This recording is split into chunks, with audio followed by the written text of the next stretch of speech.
Okay, can I just get a kind of thumbs up or a yes that you can hear that, or sorry, you can see that? Yes, Okay. thank you. Brilliant. I'm going to firstly just, well, as I've already said, like the aim of the session today is to give you a bit of an oversight of our master's course. I'm going to call it probably IDM MSc. IDM means International Disaster Management. I'm just going to put that one straight out there. And this course is linked to the HCRI, another acronym, which is the Humanitarian and Conflict Response Institute. And that's part of the Faculty of Humanities in the University of Manchester. So that's kind of the complicated part in my mind out of the way. So the aim is just to give you a bit of an overview of the course. Like I say, it's to kind of, some of you will be potentially international students, to give you an oversight of how the International Office can help. But then, as I say, more importantly, how this course could take you from perhaps where you are and potentially give you the skills and help you with future employability, perhaps in this kind of field. And what we'll do is we'll have some opportunities for question and answer. I'm joined today, I'm joined today by Becca from the International Office. As I say, myself, I'm Martin Parham. The three alumni that are with us today is Ensi Kristiani from Indonesia, Irsak Sirajuddin, also from Indonesia, and Grace Ragosta will be joining us. She's from Italy, but she's currently she's got something on at the start of this meeting. So just other core contacts, I think, is quite important before we start. And one of these people is on the call. So Dr. Stephanie Sodero is on the call as well. She's going to be in the background. She's the postgraduate director. She's going to man any questions on the chat, I hope, if you don't mind, Stephanie. We've got another person that's not with us today, Dr. Ayam Fatou. He's the IDM, or the International Disaster Management Pathway Lead. That basically means that he oversees the kind of running of that particular master's degree. And myself, I'm Dr. Martin Parham. I'm the admissions lead for HCRI. So I probably pop up in various events, this being one of them, and UG events as well. So I'm here just to kind of guide the session, I guess. So, the first things first, really, I wanted to give Becca the opportunity before I talk, because I know what I'm like, to talk a little bit about how the International Office can help potentially students that wish to apply with their application to the university. So, Becca, is it okay if I pass over to you first? Yeah, sure. Thanks, Martin. And hi, everyone. So as Martin's mentioned, I'm Becca. I'm one of the members of the International Office here at the University of Manchester. I'm just going to share a quick few slides with you. Bear with me while PowerPoint does its thing. So as has kindly been introduced, there is an international office here at the University of Manchester, and our job is to help you from your initial inquiry all the way through to your registration with any questions and queries that you might have that might differ from what a home student or a student from the UK is experiencing as part of their application. So we're a point of contact for prospective students around the world, and we have a dedicated member of staff responsible for relationships with you and students from your country of application to help you with things that might be a bit more different or difficult, such as international qualifications and equivalencies. We can help you with education advisors, or we call them agents, scholarships information from your country of application, and much, much more. So, for example, if you were to visit Manchester before you enrolled, we're very happy to set up campus tours and things like that. So it's our job to help you with your application and to help you feel settled before you even arrive at Manchester. We've got a really great network of international students at the University of Manchester. So there's about 50,000 international students. So that makes up about 40% of our student population at the university. And because of that, we've got a really great network of alumni. As Martin mentioned, you'll speak with a few of them probably straight after me as part of this call. So we have over 500,000 alumni worldwide, and this covers over 183 countries in the world. So you can see the real breadth that we're able to support as part of the University of Manchester team. So a program like International Disaster Management, obviously with its title, does attract a lot of international students. So we're here to help you with any questions you have as part of your application. We do also regularly attend events abroad, so we attend things like education fairs and exhibitions, school events, university visits, so there's always an opportunity for you to meet us in country. I will share some of our contact details on the next slide. So I've put in our email address here, which is international@manchester.ac.uk. I've also put in a link to the international webpage. You can find that quite easily just by Googling University of Manchester International Office. And I've also put my name in here, Becca, just in case you need to find someone specific to talk to about your qualification from your country of application, or you want to meet one of us in country, you want to do a campus tour. You can also scan the QR code on the screen if you've got a smartphone handy, and fill out an inquiry form, and I'll be very happy to pick that up after this call. But yeah, just so that you've got a friendly, familiar face, my name's Becca, I'm part of the international office, and you can now put a name to a face if you get in touch over email with one of us. So yeah, thank you. I'll pass back to Martin now, and I'll stop sharing my screen. Quick screen grab for anybody who needs that QR code, and I'll stop sharing now. Thank you. Perfect. Thank you very much, Becca. I'm just going to go back to my screen as well. So, yeah, thank you. Brilliant. Obviously, I can see from the chat that some of you from the UK as well, which is absolutely fine, because obviously this is designed for both audiences, really. So the idea is that if you did have any questions, I'll just go back to get my screen to work. You're very welcome to certainly ask any of the people with their contacts here on screen. I've got a QR code later as well, which links to the course at the very end of the slide. So I'll share that with you. But if you want to take any of our contact details here, Manchester's really easy to actually contact people as long as you know somebody's name, because it's their first name dot surname at manchester.ac.uk. Well, certainly in terms of the staff, at least in terms of the academics teaching staff. So if you've got a query, you're very welcome to contact one of us. Like I say, I'm very happy to answer any of your specific questions at a later time. And one of the other things that I've offered as well in the past is that if you're visiting Manchester and you would like, from the UK obviously, and you would like to come in and actually speak to us face to face, I appreciate that online it's perhaps a little bit more difficult, then you're very welcome to do that. And again, I can arrange a time to help you with that as well. I mean, you can either speak to me or one of the other core course contacts. Okay, so International Disaster Management MSc. So we've got a couple of courses at master's level, talk courses in HCRI, and this is one of the two. And so I think it's kind of worth starting. I'm a very talkative person, by the way. I apologise in advance. I must quickly get on to talking to the alumni students. So one of the things that we try to prepare people for on the course, we get a whole range of people from different backgrounds. That's the first thing that I would say. So don't think that the people that apply to this course are just those people that are currently working, for example, in an NGO. That's not the case. We get people that have done a degree in something else and that are interested in applying it to disaster management, or a career in resilience, or a career in emergency response. And I would say that they're probably the most common. Anything in humanitarianism is quite common as well. So the kind of key themes that we've got on the course are probably summarized by this diagram that we've got here. So this course is clearly about disaster management itself, and within that we look at elements of how we prepare for disasters, how we really respond to disasters, and then perhaps we think about the concept of recovery over a period of time.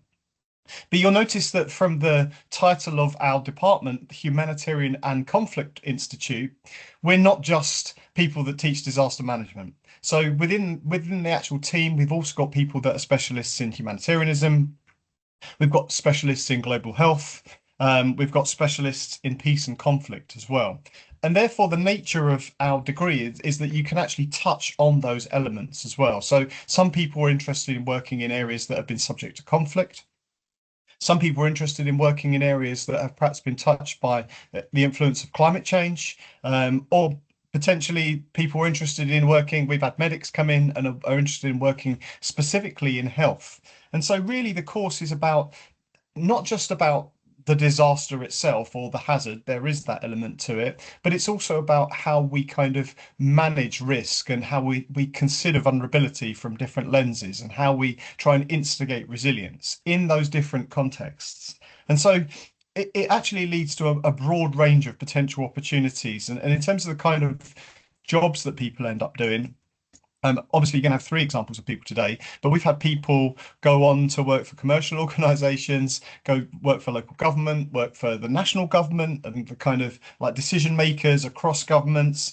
We've had people. In fact, one of my students simply yesterday messaged me to say that they've got a role working for the UN, looking at how they manage and work with young people. Okay, so again, you can work in different fields, but obviously a lot of people go into work which links to kind of humanitarian operations and the work of NGOs.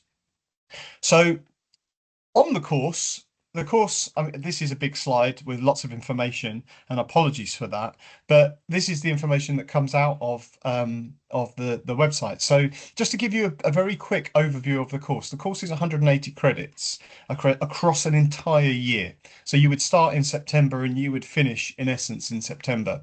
And going backwards almost, in the third semester or in the third part of the year, you do the dissertation. Okay, and that normally runs from probably about, well, January now. The students are going to submit their plans for the dissertation, and they would submit that in September, apologies. In the first two semesters, so starting in September to December, and then December to January to April, May, you do the taught elements of the course. Okay, and so what I've done listed here is I've listed the elements of the course that are what I would call taught elements. The ones on the left-hand side, obviously I've mentioned dissertation, but disaster management as an introduction, we assume that you don't have necessarily that background. So we like to bring everyone up to the same level. We have a module on research and evaluation methods to give people a different perspective on the different techniques that you could use, potentially to use in your dissertation. Because politics is at the core of a lot of decision making and a lot of planning, then we feel that studying disaster politics is quite important. So that is also a core module in this particular course. But you'll see from here on, we'll see that there are a whole series of other modules as well that link not just to the concept of disasters, but also to the other elements of HCRI as well. And so you can almost follow an area of interest. So here listed on the right-hand side are the taught options. I'm going to obviously plug my own ones. I teach GIS. And so in GIS, you'll learn about like kind of computer mapping and using different kind of computer-based tools to actually create analysis using geographical information systems. Okay, another one that I teach on is environmental hazards, and environmental hazards, that's very much about understanding the environment in which you're in, and some of the students that are here today have done that course, and also undertaking fieldwork and undertaking kind of decision making in the field about the situation that you see in front of you. So there are a range of different modules that you can take, and they link to the different specialities of our staff. And I would say that HCRI is a research-led institute. It's an institute, not a department. And what that means is that you basically will be taught by people that are working in that field around their specialist subject area. On the right-hand side are other modules that we teach face to face, and you'll see that some of those are more peace, conflict, humanitarian background. We have modules that are outside of HCRI that you can take. So you might be interested in climate change or development, and we have a link to the Global Development Institute, which is another institute at Manchester, and you can take modules outside of HCRI. And then we also have online options as well. And the reason we have that is because part of our offer at master's degree is to we have a connection with MSF, and some of the people that MSF come and do an online master's. So we've devised a series of units that link to things that they can do working for MSF, but also we offer them to the students that are on the course. So that might be, for example, some of the kind of things that people that do these types of things are if people work at the same time and they want to take an online module to complement the face-to-face modules, you can take one module semester on per semester online as well. A common one taken with disaster risk reduction International Disaster Management, sorry, is Risk, Vulnerability and Resilience, which also happens to be my course. So yeah, they're the main options that you can have in terms of the master's degree. So briefly some of the opportunities you have in the course. I've mentioned that we do fieldwork. One of my modules is assessed by fieldwork. We have local visits as well. I know that Stephanie is taking the students this year to the UK Med humanitarian warehouse to understand like the kind of logistics of how humanitarian operations can work. We've got links to other organizations like React as well, who are also kind of first responders and go out into the field. In fact, some of our past students have just this year gone out to Jamaica to work on Hurricane Melissa. So we look at technical approaches within the course. I've mentioned that we have GIS, and GIS, I also introduce people to drones as well and that kind of technology.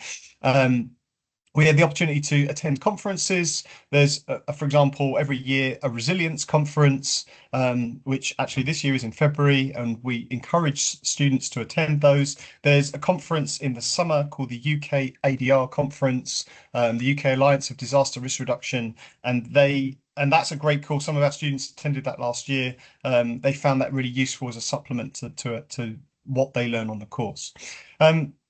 Not only that, but we offer the opportunity for students to partake in simulations. So simulation activities are part of the course as well in some cases, but we also invite organisations in who run simulations and encourage students to participate in those. In actual fact, students have the opportunity to help create simulations because we also use that as outreach for local secondary school students.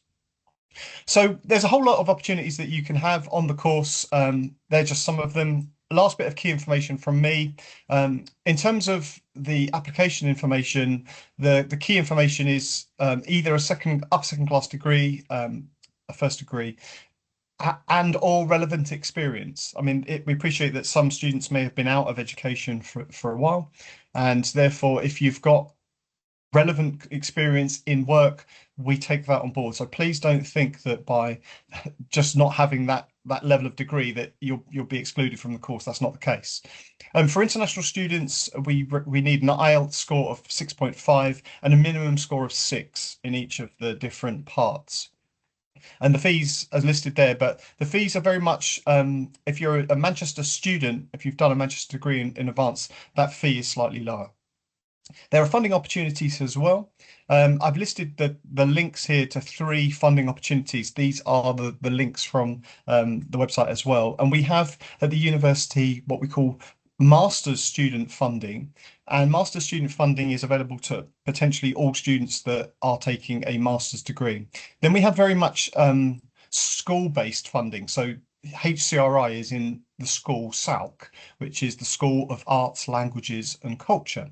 And they offer funding as well to support students. And so there's an opportunity to apply to one of the SALC funds. And in fact, within that I believe there are specific ones for HCRI. Lastly, we have country-specific funding pages, and they link to schemes that are linked to specific countries for students that are applying for international degrees to offset some of the cost. Okay, so I'm going to stop talking now because you can probably imagine I can talk all day, and I'm going to pass over. I'm going to pass over to students one at a time, and they're going to give an introduction to themselves and why they chose the course, and what they enjoyed about it briefly, but more importantly, how that helped with their employability. So I'm just going to stop sharing there. Ensi, would you like to go first? Yeah, Martin.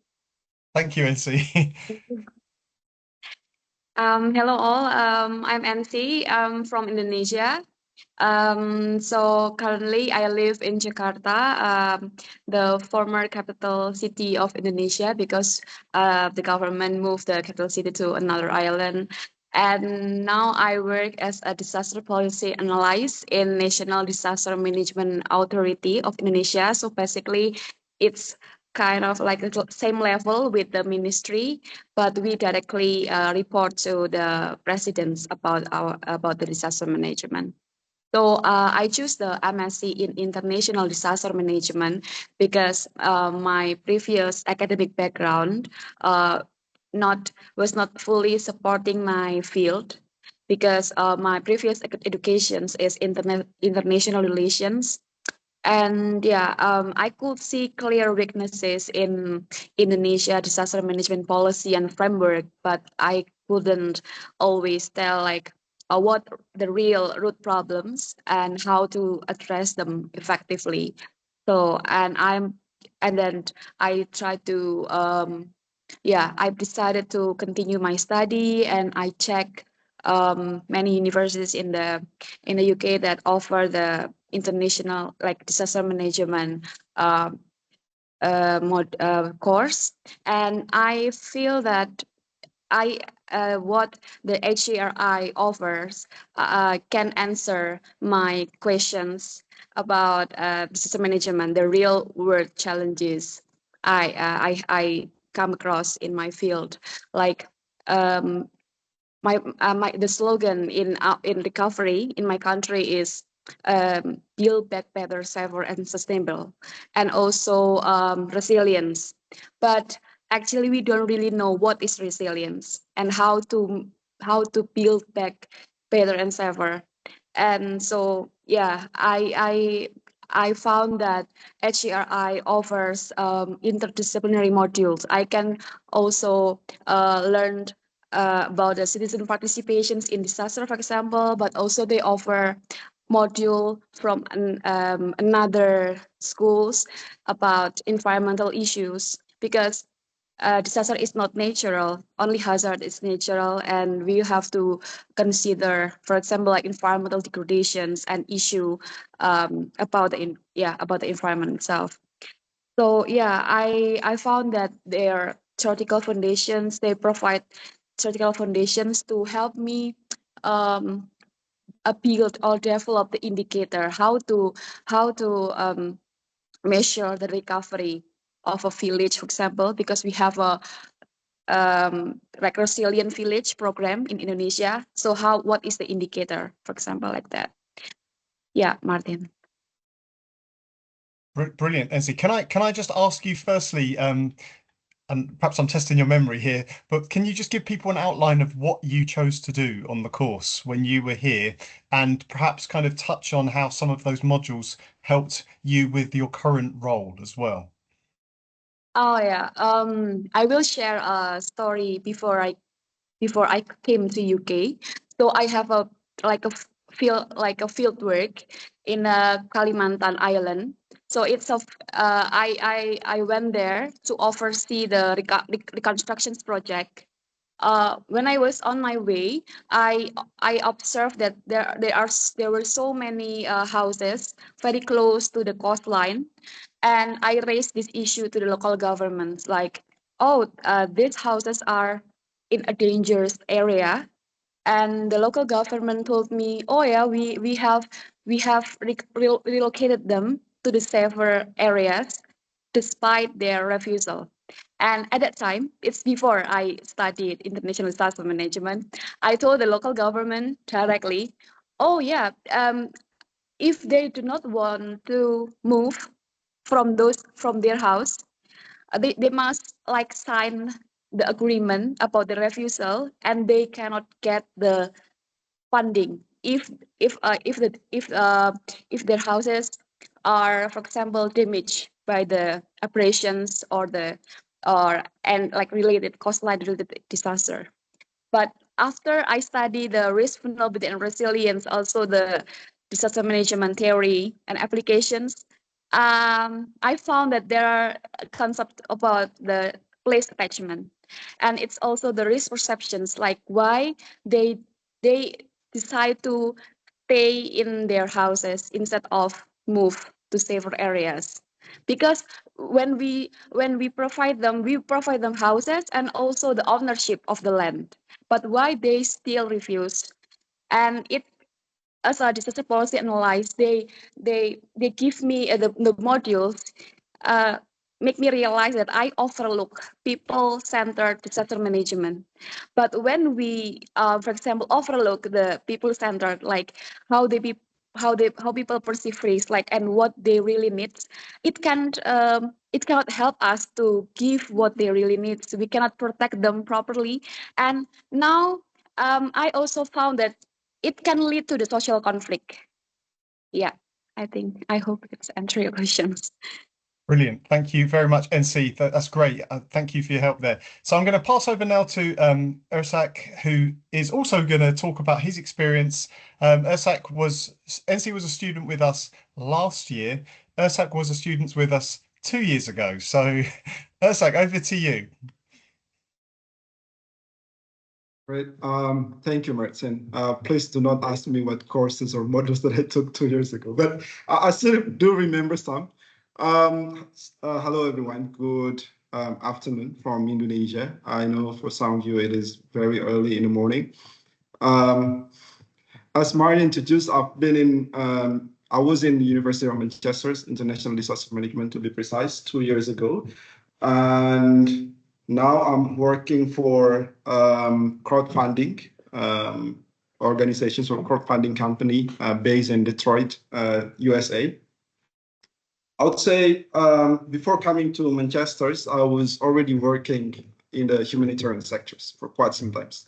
I had field experience and exposure to emergency responses, and also working as project managers and designing several projects on the ground.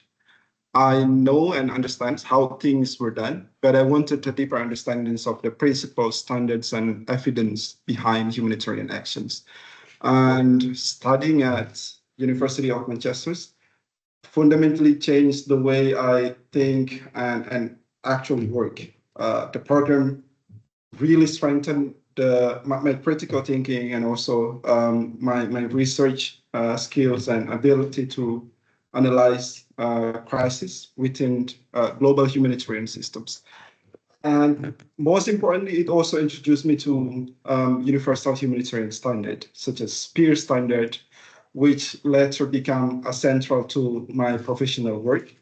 When I joined LaunchGood last year, it's been more than 1 year, a global crowdfunding platform that supports humanitarian and emergency campaigns all over the world. My academic background became very relevant. I was able to quickly identify gaps and seeing how the systems and the processes, but also I could identify humanitarian needs within the landscape of crowdfunding. One, I would say, key contributions that I made was helping connect the work at LaunchGood with humanitarian language, principles, and standards, because some of them are coming from a very various background, and only few of them coming from humanitarian background.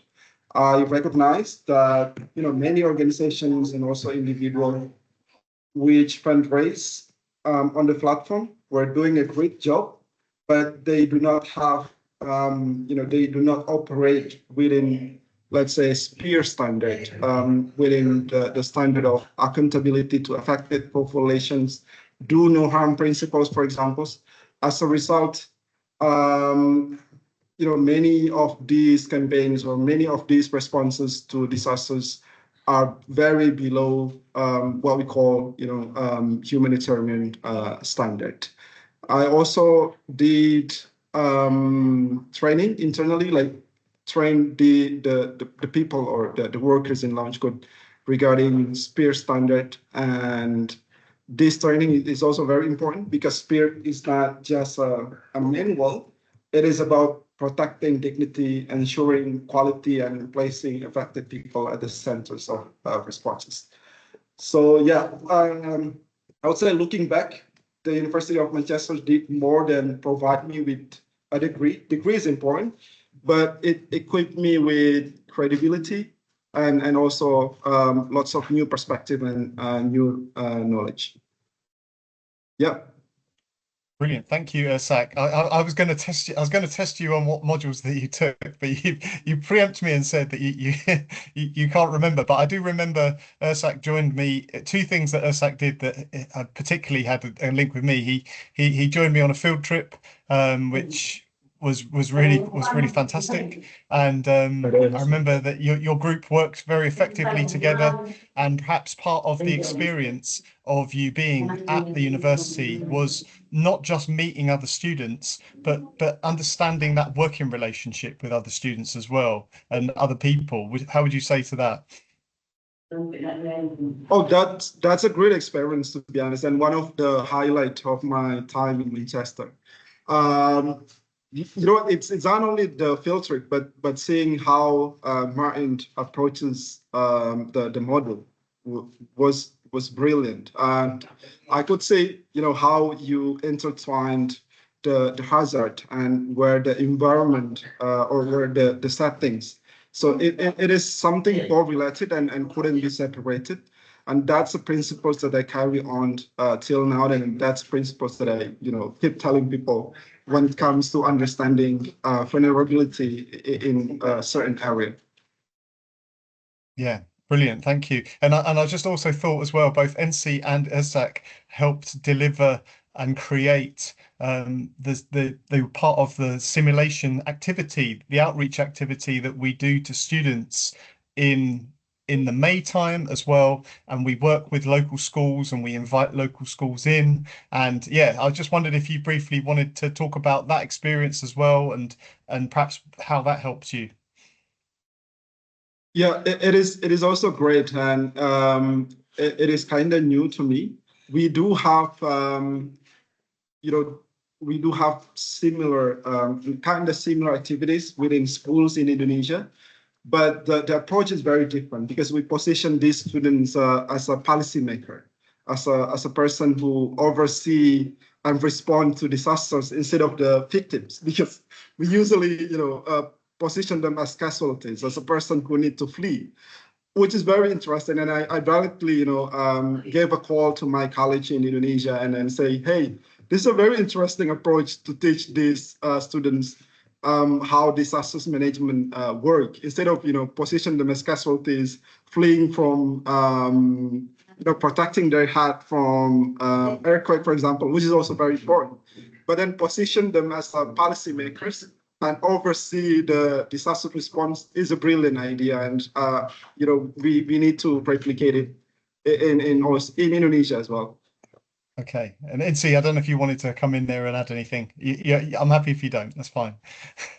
Okay, okay, brilliant. Thanks, Irsak. I'm gonna now pass over to Grace, who's sneakily on my second screen. But Grace, lovely to see you. So this is Grace Ragosta, and she's gonna also talk about her experience from, I think now 3 or 4 years ago at the University of Manchester. Grace, over to you. Hi, Martin. Thank you for having me today. So yes, it's been a while since I've been in Manchester. Hi, Stephanie. Nice to see you too. So my name is Grace Ragosta. I'm, as everyone else, I'm an alumna of the International Disaster Management Masters in Manchester. I currently work as a security manager for World Central Kitchen, a humanitarian organization in the Middle East. My role involves keeping humanitarian staff and assets safe while enabling aid to reach the most vulnerable beneficiaries in complex, high-risk environments. Before this position, I was working across the Middle East, always with a different organization, and East Africa. So I covered Syria, Iraq, Turkey, Jordan, and Mozambique, which was a bit outside of my usual zone, but a very interesting experience and a disaster that not a lot of people know about. We have a lot of hidden disasters around the world, which urgently need our attention. So I just want to mention how security differs a bit in the humanitarian sector, so I can get a scope of how Manchester, the degree helped me. So basically in security in the humanitarian sector, we do not use any type of arms. So we will be in conflict zones, but we will not be holding any guns or any kind of something that can harm people. What we do use, the main strategy is acceptance, which is interacting with the local populations, which is something that came up many, many times during the Masters in Manchester. It's putting the people and the beneficiaries first and knowing and understanding their situation, the context they live in, the risks and the power dynamics that they are affected by. And my role is to advise based on the, sorry, my chat is pinging, based on the context and what is going on a given day, if it's safe for staff to move or not.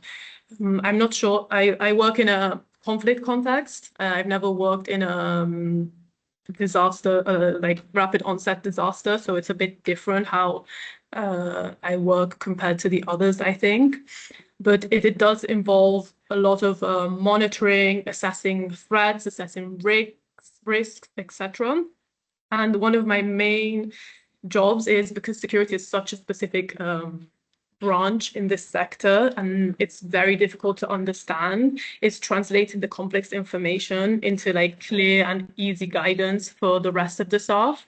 And I want to thank Stephanie for this, because two of her modules require an assessment which is not, I would say, not a standard essay. It requires translating information into something that's easy to understand for people who come from outside of the sector that we're working in. So the beneficiaries, the staff, etc. So this was really, really, really helpful. This is kind of an overview of what I do, but also other things that Manchester, sorry, I am on duty. I'm just gonna turn my phone off a minute. Other things is really ethical judgment and understanding the wider, let's say, landscape of what disasters involve. So the politics that comes behind it, all the different branches and good and bad things that can come from them. Ethical judgment and ethical decision making, also something that we touched upon, and how one action can actually roll over into and create more problems than helping fix the issues.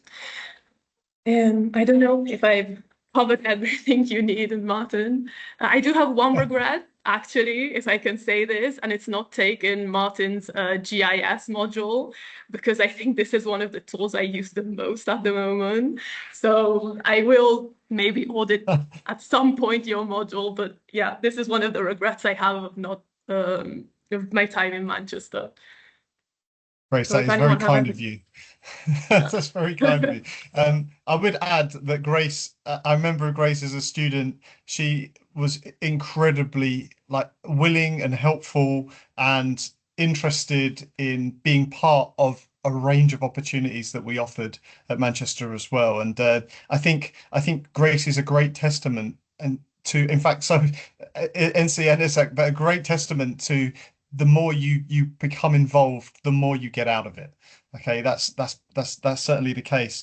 I was really pleased that you mentioned assessment as well, because I consciously avoided assessment. And I think that's a really important point, that we try where possible to create assessment which is not just essay based, because in the real world, you don't really write many essays. That's the honest truth. So we try and create, I mean, you talked about a translation exercise there, Grace, that was designed towards particular stakeholders, which is fantastic. Can I ask the others perhaps if they remember any assessments that they did that were perhaps the non-conventional ones, something slightly, i.e. not an essay? I once requested to work as consultant for NGOs regarding, reviewing their policies and stuff. Yeah. And then presented in front of them. Like a policy type review. Yeah, brilliant. Yes. So, I mean, some of the kind of things that we do, I mean, Grace mentioned GIS. So in that, it's entirely practical and it's designed for people that don't have an understanding of GIS as well. So it's designed from a beginner's perspective, really, which is really great, especially when people then go on to get a job which involves GIS. We have fieldwork-based modules that have a fieldwork application to them. We have like policy brief type assignments that involve people, in essence, writing policy briefs. So the idea is that it's not just an academic adventure for a year. Okay, it is to give you that perspective, but it's also to try and temper those skills that may be relevant going forward in your career. Brilliant. Stephanie, can I bring you in at this point? Because I know that Stephanie Sodero is here, who is the postgraduate director, and I just wanted to give her the opportunity just to say a couple of words, but also to pick me up on anything that I may have missed.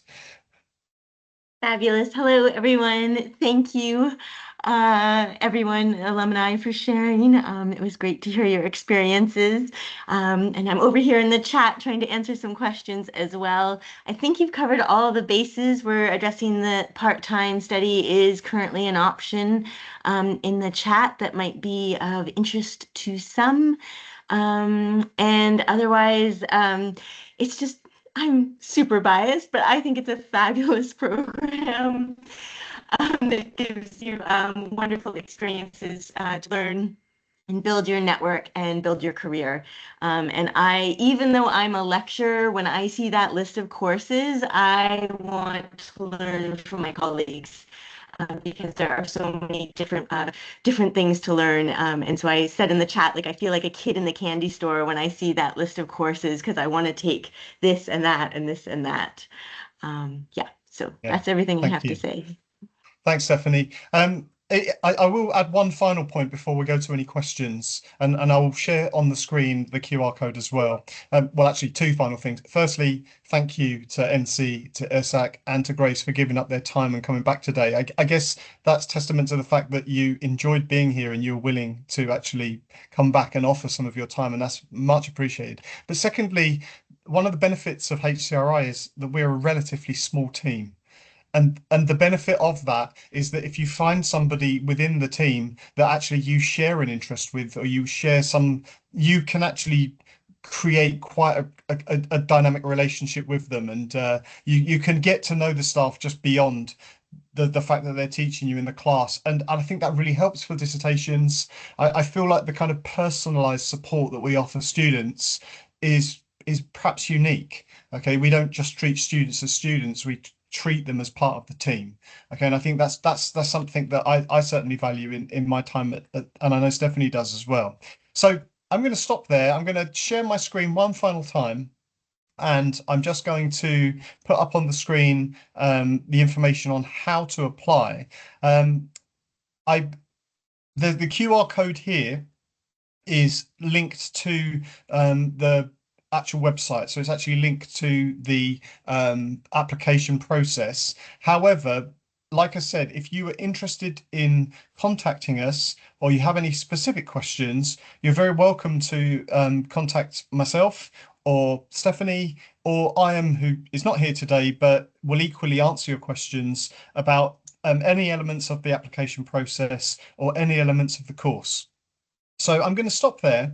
And I'm going to say that if you've got any questions now and you'd like to share them in the chat or you'd like to come on screen, you're very welcome. But I'm going to finish by saying thank you very much to our kind of helpers today, to the alumni, and to Andrew and to Becca as well for helping put the session together today. So thank you very much.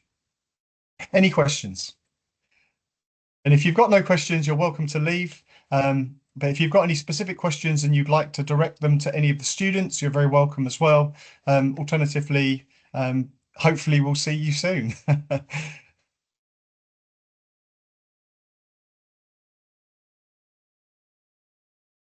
Thank you. That was really interesting.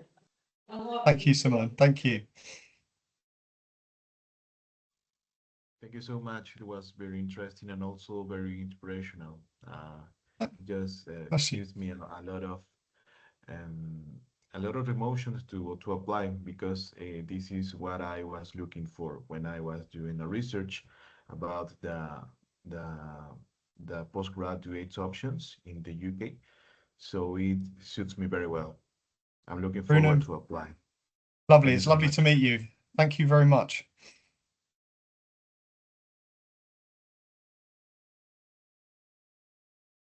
Let's see any questions in the chat.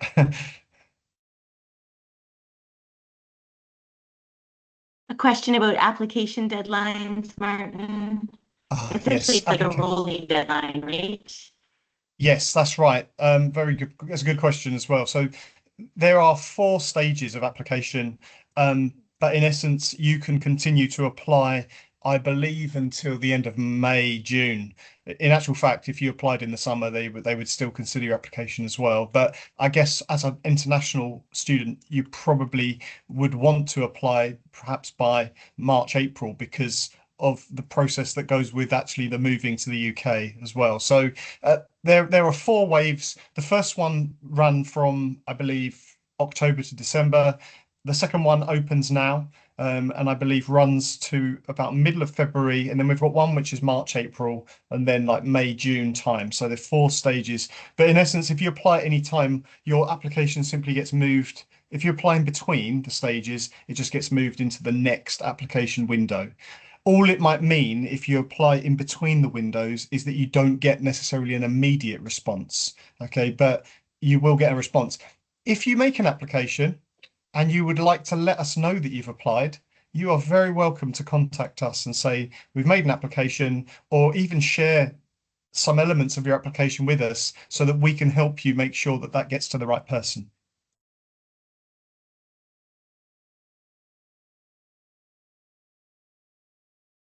Oh yeah, thanks. There we go. The application windows are now in the chat. See if I got them right. December, yep. Stage 2 is to the first March, April, May. Oh, okay, I got them completely wrong. Then May, June, and then June, July. I nearly got them right. Just classic.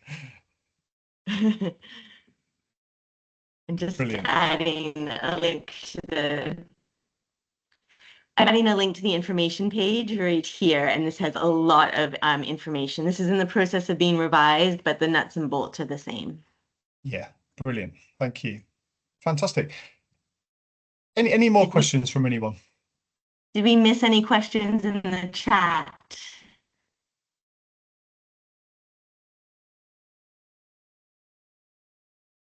I had a thought, Martin, in terms of wrapping things up. Yep. Can we put, is Ensi still with us? Yeah, Irsak, Ensi, and Grace on the spot and ask them to summarize their experience in 1 word or something like that. I'll let you take the lead on that, Martin.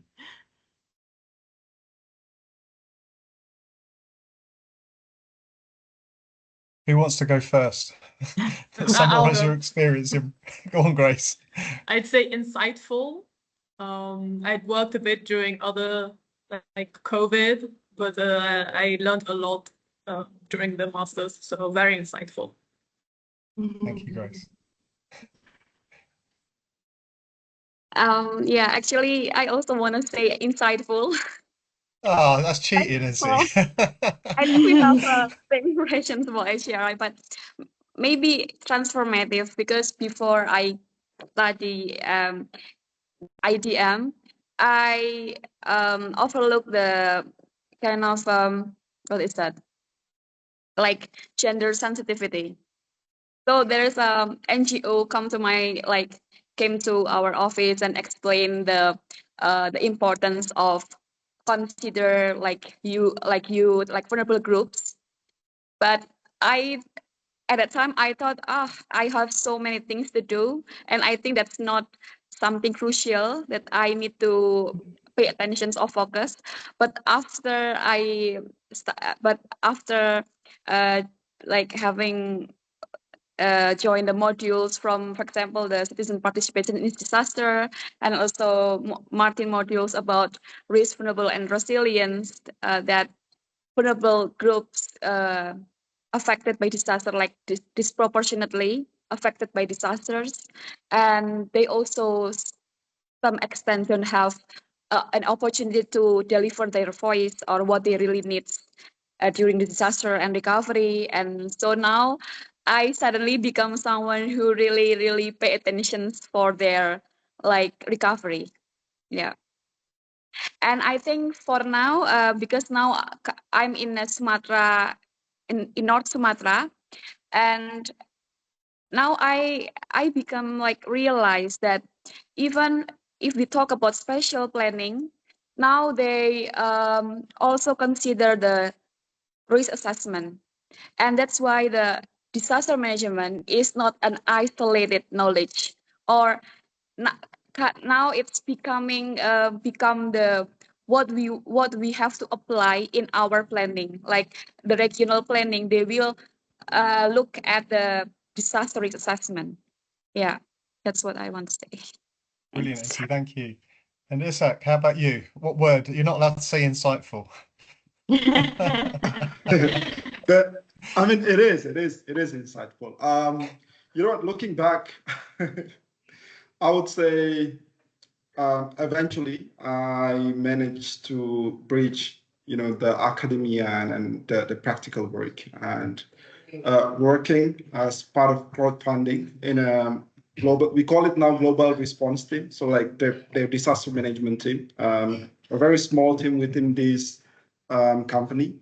But the way I operate is, what IDM taught me to do. Like now I really care about enforcing or advising these organizations to follow standards, like as simple as, their responses follow do no harm principles, for example. This is very important. And I believe, as a person who do advisory roles and also engage with these organizations, the knowledge they gain from IDM is very important. I carry it beyond classroom. And as Stephanie said, the career paths are diverse, and it opens lots of opportunity. I actually consider to go back to NGOs work, but now I'm working as a part of a profit company actually, but supporting many organizations doing response on the ground. Brilliant. Thank you so much, Irsak. It's so nice that we've got 3 students that are doing quite different things as well, all from the same degree. And I think that really kind of shows how potentially interdisciplinary the course can be and how it can lead to so many different options. I mean, like if we were to take where the students have gone every single year, it certainly isn't the same narrative and story. It can be quite different every single year, and that is quite heartwarming for us as well to see that the course is actually useful in the students following their path, not necessarily the path that we want them to go down. We're just there as a kind of bridge almost to help them get to where they want. So yeah, guys, thank you so much.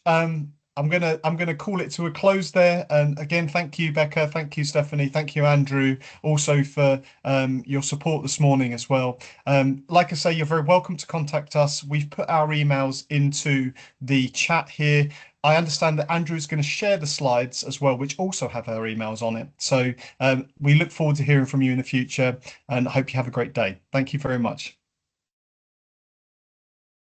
Thank you, Martin. Take care. Thank you, Grace. Thank you, Bye, Mike, bye. Stephanie. Thank you, Good to Ensi. see you I'll all. speak to you soon.